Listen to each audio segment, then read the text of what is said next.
Very good evening, all of you. How are you all? Welcome to Shaping Minds Meenu. I am Dr. Meenu Dalal and हम कर रहे हैं unit और sorry मैंने यहाँ पे मेंशन नहीं किया यूनिट 1 और मैं इसका हेडिंग भी चेंज कर देती हूँ that is teaching aptitude.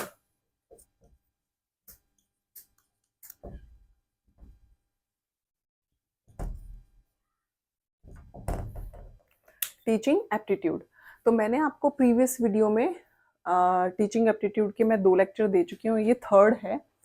Let's start.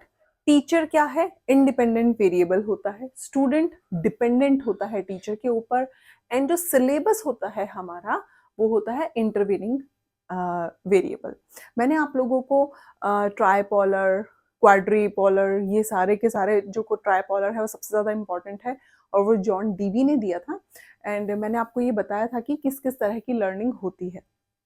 हमने व्यू पॉइंट्स भी पढ़े थे, हमने अथॉरिटेरियन लर्निंग के बारे में पढ़ा था, टीचिंग के बारे में पढ़ा था, देन अथॉरिटेरियन टीचिंग के बाद हमने डेमोक्रेटिक टीचिंग के बारे में पढ़ा था और हमने लेजस फेयर के बारे में पढ़ा था। अथॉरिटेरियन में क्या होता है? टीचर बस ऑर्डर देता है, लेक्चर देता है, कुछ समझ में आए नहीं आए इट्स ओके, तो सिर्फ ऑर्डर दे रहा है, इंस्ट्रक्शंस दे रहा है, दैट्स इट। उसमें बच्चों का इंटरेक्शन नहीं होता है, कम्युनिकेशन आपस में नहीं होता है टीचर एंड स्टूडेंट्स के बीच में। लेकिन डेमोक्रेटिक में दोनों इक्वली एक्टिव रहते हैं एंड लेसस फेयर में बच्चे को फुल फ्रीडम होती है, टीचर का रोल कम होता है। मैंने वो चीज़ें आपको बताई थी। तो टीचर जो है वो इंडिपेंडेंट वेरिएबल है, यानी अगर मान लीजिए किसी बच्चे को कुछ समझ में नहीं आ रहा है तो कहाँ पे चेंज लाने की ज़रूरत है? चेंज लाना पड़ेगा इंडिपेंडेंट वेरिएबल के अंदर, क्योंकि किसको अपना टीचिंग स्टाइल, मेथड या कंटेंट जो है वो चेंज करना पड़ेगा? वो टीचर को चेंज करना पड़ेगा। स्टूडेंट क्योंकि टीचर पे डिपेंडेंट है, तो टीचर जो टीच करेगा वही तो स्टूडेंट सीखेंगे। तो जरूरत किस में है चेंज लाने की? टीचर में। अगर टीचर का मेथड चेंज हो जाता है, वो यूनिक मेथड से टीच करता है, इंटरेस्टिंग वे में टीच करता है, तो जो डिपेंडेंट वेरिएबल है स्टूडेंट, उसमें ऑटोमेटिकली चेंजेस देखने के लिए मिलते हैं। सिलेबस जो है वो इंटरवीनिंग है, यानी मीडिएशन है। सिलेबस को ध्यान में रखकर ही टीचर अपने लेक्चर्स बनाते हैं, स्टूडेंट्स को टीच करते हैं, तो वो हमेशा इंटरवीनिंग वेरिएबल होता है। Next is principles of teaching. Teaching के प्रिंसिपल्स क्या क्या हैं? First is motivation. टीचर का क्या काम है? Creating curiosity among student to learn new things. First principle teaching का ये है कि आप मोटिवेट करिए स्टूडेंट को। स्टूडेंट अगर मान लीजिए मोटिवेट ही नहीं होंगे कुछ कर गुजरने के लिए, कुछ पढ़ने के लिए, कुछ नया सीखने के लिए, तो जो क्लास है वो हो जाएगी बोरिंग कंप्लीटली।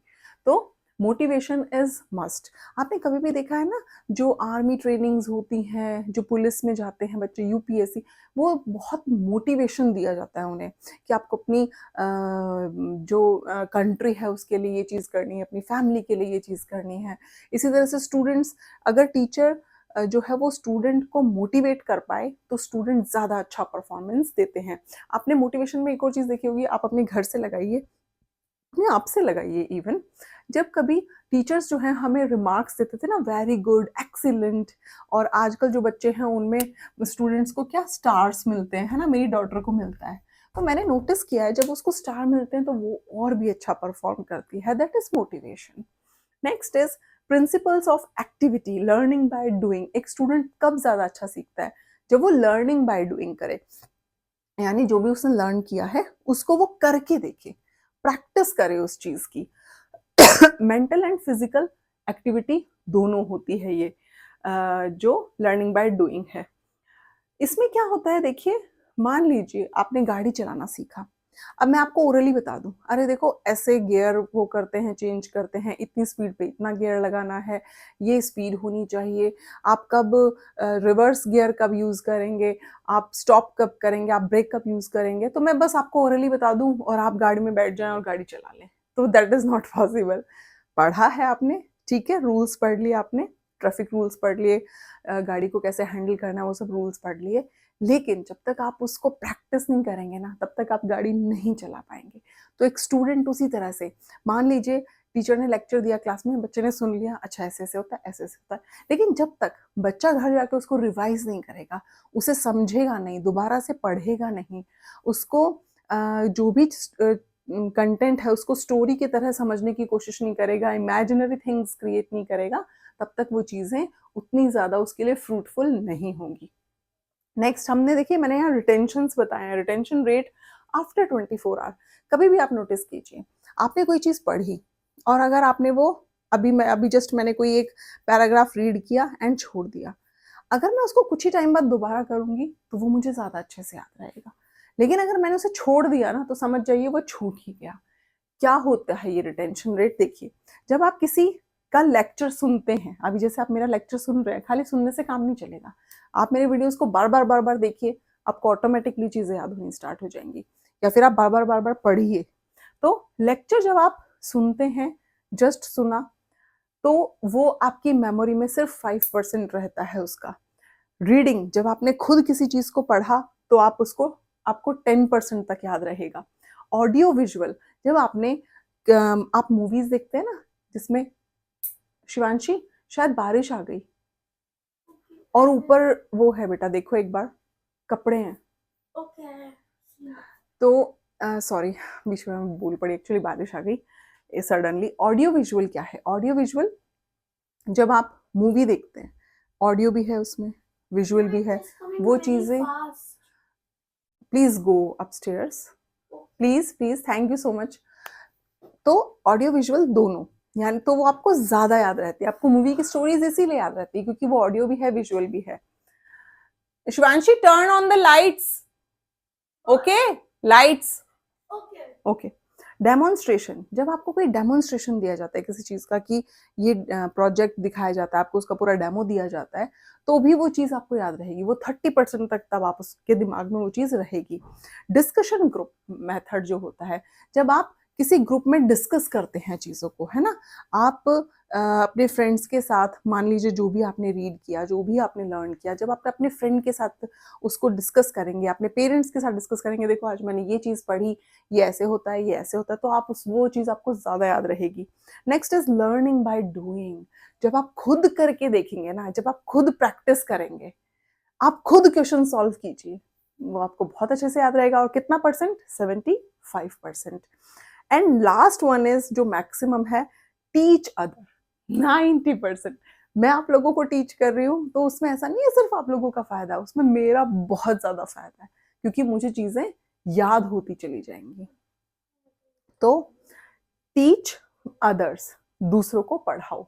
जो आपने पढ़ा है, जब आप वो दूसरे को पढ़ाते हैं, तो देखिए रीजन क्या होता है, जब आप खुद जो पढ़ा है ना, जब आपको दूसरे को समझाना पड़ता है ना, तो आप ज्यादा दिमाग लगाते हैं कि दूसरे को समझ में कैसे आएगा, कि मैं अपनी चीज अच्छे से कन्वे कर भी पाऊंगा या नहीं, मेरा मैसेज अच्छे से कन्वे होगा या नहीं, मैंने जो बोला है वो दूसरे को समझ में आए, तो आप ज्यादा एफर्ट डालते हैं, वो आपको कितना याद रहेगा? 90%।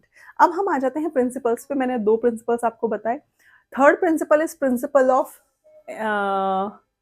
Interest, sorry, principle of interest. Students में इंटरेस्ट क्रिएट करना। मान लीजिए कोई भी आप जिस दिन जो टॉपिक आप पढ़ाना चाह रहे हैं, तो पहले उस टॉपिक से रिलेटेड प्रीवियस कुछ स्टडीज या प्रीवियस कुछ नॉलेज बच्चों को दीजिए, जिससे क्या होगा, बच्चों में इंटरेस्ट क्रिएट होगा। आप मान लीजिए कोई भी टॉपिक टीच करना चाहते हैं, तो उससे रिलेटेड पहले कुछ छोटी मोटी बातें बताइए जो बच्चों को पहले से पता हो, तो बच्चे का इंटरेस्ट क्रिएट होता है। अच्छा ये ऐसे था, चलो अब इसके आगे का समझते हैं कैसे चीजें होती हैं। Fourth is principle of linking with life. जब आप कोई भी चीज ऐसी जो अपनी लाइफ के रियल एग्जाम्पल्स के साथ बच्चों को समझाते हैं, तब वो चीजें बच्चे ज्यादा अच्छे से समझते हैं। फॉर एग्जाम्पल मैथमेटिक्स के क्वेश्चंस, मैथ्स के क्वेश्चंस में क्या, जब हम बच्चों को समझाते हैं ना कि 2+2, है ना, जब छोटे बच्चे होते हैं तो हम बोलते हैं 2+2, उन्हें ये ना समझ में नहीं आता, छोटे बच्चों को ये उनके लिए टफ हो जाता है। उनके लिए इजी क्या होता है, हम बच्चे को इसके रादर देन दिस, हम उनको एग्जांपल देते हैं। मान लीजिए आपके पास 2 टॉफी हैं, आपके भाई के पास भी 2 टॉफी हैं, कितनी टॉफीज हुई? तो बच्चा फट से आंसर करेगा। ये उसके लिए थोड़ा सा ऐसे हो जाता है, अरे ये क्या है। तो रियल लाइफ के साथ लिंक करके जब आप चीजों को पढ़ाएंगे, वो ज्यादा इजी होता है। प्रिंसिपल ऑफ डेफिनेट एम, अपना एक डेफिनेट एम लेके चलिए। तब भी जो टीचिंग है वो ईजी हो जाएगी, स्टूडेंट्स की अंडरस्टैंडिंग भी ईजी हो जाएगी, क्योंकि आपको एक क्लियर पाथ नज़र आएगा, आपके पास क्लियर सिलेबस होगा, क्लियर एम होगा, क्लियर डायरेक्शंस होंगी, then it is easy to achieve the goal. Principle of recognising कि आप रिकग्नाइजिंग इंडिविजुअल डिफरेंस, ये बहुत इंपॉर्टेंट है। एक टीचर जो है ना, एक अच्छा टीचर, उसको क्या करना पड़ता है, एक क्लास में इतने सारे बच्चे होते हैं, तो हर बच्चा यूनिक है अपने आप में, उसकी मेंटल एबिलिटी अलग है, उसका इंटेलिजेंस अलग है, उसका सोशल बैकग्राउंड अलग है, उसका सोशियो इकोनॉमिक कंडीशंस उसकी अलग हैं, तो हर एक बच्चे की अलग अलग नीड है। तो एक अच्छे टीचर को स्मार्ट वर्क करना चाहिए, उसे ये फाइंड आउट करना चाहिए कि कौन से स्टूडेंट को ज़्यादा नीड है कहाँ पर, वो किस तरह से चीज़ों को अडैप्ट कर पाएगा, ग्रास्प कर पाएगा ज़्यादा से ज़्यादा चीज़ों को, उस वे में पढ़ाना चाहिए, जिसकी जो नीड है उसको ध्यान में रखकर।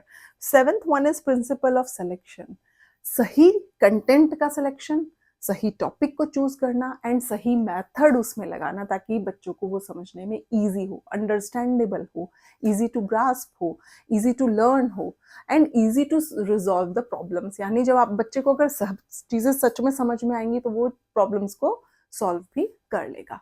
तो ये है प्रिंसिपल ऑफ सिलेक्शन। इसके और भी प्रिंसिपल्स हैं, वो मैं नेक्स्ट वीडियो में बताऊंगी, क्योंकि वीडियो हो जाएगा बहुत ज़्यादा लॉन्ग एंड फिर वो हो जाता है बोरिंग।